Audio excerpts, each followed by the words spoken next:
Hello dear learners, एक बार फिर से स्वागत है आपका द व्हाइट बोर्ड चैनल पे। आज की वीडियो में भी हम एक क्वेश्चन सॉल्व करेंगे जो आपको यहाँ पे दिखाई देगा। मैं पढ़ के बताता हूँ। यदि cos theta minus sine theta बटा cos theta plus sine theta बराबर 1 प्लस रूट तीन तथा थीटा की जो वैल्यू है वो 0 डिग्री से 90 डिग्री के बीच की है, तब कोण थीटा का मान कितना है ये हमसे पूछा जा रहा है। चलो सॉल्व करते हैं।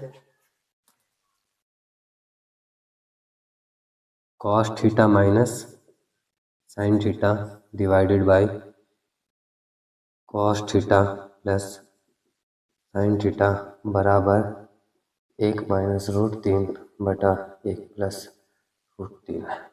इसको सॉल्व करना है भाई। सॉल्व करके थीटा का वैल्यू निकालना है। वैसे थीटा की वैल्यू कुछ भी हो सकती है, बहुत सारी हो सकती है, इसलिए इस क्वेश्चन में एक बात क्लियरली कह दिया गया है कि थीटा का जो वैल्यू है वो हमारा 0 से ज़्यादा है और 90 से कम है। 0 डिग्री से ज़्यादा, 90 डिग्री से कम। अब इसको सॉल्व करने के लिए मैं क्या क्या कर सकता हूँ, तो मेरे पास सबसे पहली चीज़ तो वही है कि इसका प्रमेयीकरण कर दूँ, और प्रमेयीकरण करने के बाद कुछ ना कुछ आएगा। करके देखते हैं। दो तरीका है सॉल्व करने का, या तो प्रमेयीकरण कर सकते हैं या फिर कॉम्पोनेंडो एंड डिविडेंडो कहते हैं, जिसको योगांतरानुपात कहते हैं हिंदी में, इस तरह का कुछ। तो पहले दोनों में से कोई भी ट्राई कर सकते हैं। पहले applying C N D try करते हैं। तो applying C N D basically होता क्या है कि जैसे ए बटा बी बराबर सी बटा डी के बराबर होना, तो अप्लाइंग सी एन डी करने के बाद जब हम कॉम्पोनेंडो एंड डिविडेंडो यूज करते हैं तो ये ए प्लस बी बटा ए माइनस बी बराबर हो जाता है हमारा सी प्लस डी बटा सी माइनस डी के। तो वही चीज़ यहाँ पे हम अप्लाई करने वाले कि अगर ये दोनों बराबर है तो कॉम्पोनेंडो एंड डिविडेंडो यूज करते हैं तो क्या होता है, देखो आप लोग। तो हमारा हो जाएगा ये cos theta minus sine theta, और ये ऊपर भी प्लस में हो जाएगा तो प्लस में फिर से होगा हमारा cos theta plus sine theta. कोई दिक्कत वाली बात नहीं। अब बटा में इसमें से इसको घटा के लिखेंगे तो ये आएगा हमारा cos theta minus sine theta, और माइनस आएगा, फिर इसको घटाएंगे तो फिर वही आ जाएगा cos theta minus sine theta. कोई दिक्कत वाली बात नहीं। आगे क्या बचा हमारे पास में, 1 माइनस रूट तीन बटा 1 प्लस, अरे हाँ इधर भी तो करेंगे ना, तो 1 माइनस रूट तीन में प्लस करना है 1 प्लस रूट तीन, और बटा में 1 माइनस रूट तीन में से माइनस करना है 1 प्लस रूट तीन, तो ये हो जाएगा 1 माइनस रूट तीन। यहाँ पर माइनस क्यों आया ये समझाने की जरूरत तो नहीं पड़ेगी ना। अच्छा भाई क्यों परेशान कर रहे हो मुझे।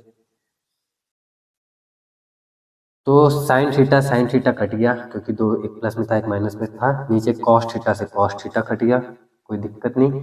यहाँ रूट तीन प्लस में था, रूट तीन माइनस में वो कट गया। एक प्लस में था एक माइनस में ये कट गया।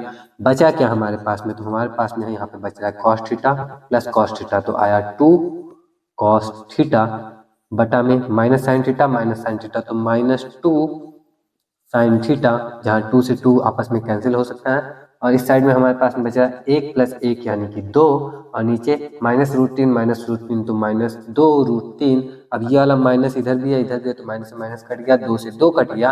अब कॉस थीटा बटा साइन थीटा जो है वो हमारा आया है, कॉस थीटा बटा साइन थीटा जो होता है वो हमारा क्या होता है, कॉट थीटा होता है। वाह क्या बात है सबके। तो कॉट थीटा की जो वैल्यू आई है, कॉट थीटा की जो वैल्यू आई है वो आई है 1/√3। अब कॉट थीटा में कौन सा ऐसा नंबर होता है जिसकी वैल्यू 1/√3 होती है, तो हम अच्छे से जानते हैं कि कॉट 30 डिग्री का जो वैल्यू होता है वो 1/√3 होता है। तो जाहिर सी बात है कि कॉट थीटा बराबर कॉट 30 डिग्री है, तो इस केस में थीटा जो है वो 30 डिग्री के इक्वल होगा। वैसे यहाँ पे सिर्फ कॉट 30 डिग्री की वैल्यू 1/√3 नहीं होती है, ऐसे बहुत सारे नंबर्स, इनफाइनाइट ऑफ नंबर्स हैं जिनकी वैल्यू कॉट में 1/√3 होती है। लेकिन क्वेश्चन में तो हमारा स्मार्टली पहले से ही कह दिया गया था ना कि थीटा जो है वो 0 से ज़्यादा और 90 से कम है, तो उस केस में सिर्फ 30 डिग्री ही ऐसा बचता है जिसकी वैल्यू हमारी 1/√3 होती है कॉट में। तो बस हमारा क्वेश्चन सॉल्व हो गया। तो अब अच्छी बात यह है कि इसी तरीके से सॉल्व हो गया, नहीं तो प्रमेयीकरण करते तो देखो एक और चीज़ मैंने शुरू में बोला था, दो तरीके हैं सॉल्व करने के, और इस तरीके से सॉल्व हुआ, इसका मतलब अगर हम उस तरीके से ट्राई करते तो सॉल्व शायद नहीं भी होता। तो कोई बात नहीं, हो गया तो अच्छी बात है। यहीं पे हम खत्म करते हैं वीडियो को। और ये जो है हमारे ऑप्शन ए में है, तो ऑप्शन ए पे हम क्या करेंगे, टिक करेंगे। उम्मीद करता हूँ कि आपको समझ में आया होगा अच्छे से। उम्मीद करता हूँ कि ये वीडियो आपके लिए हेल्पफुल रहे। तो अगर आपको भी लगता है वीडियो आपके लिए हेल्पफुल है तो कमेंट करके बताना जरूर। कुछ तारीफ में शब्द लिख देना, अच्छे अच्छे प्यारे प्यारे, कोई प्यारा सा चुटकुला ही लिख देना, सुन के पढ़ के हंसी आ जाए कम से कम अच्छा सा। तो बाकी जो भी आपका मन करे करना। आज की वीडियो के लिए इतना ही, मैं मिलता हूँ आपसे नेक्स्ट वीडियो में। टिल देन अपना ख्याल रखना, अच्छे से पढ़ाई करते रहना। जय हिंद।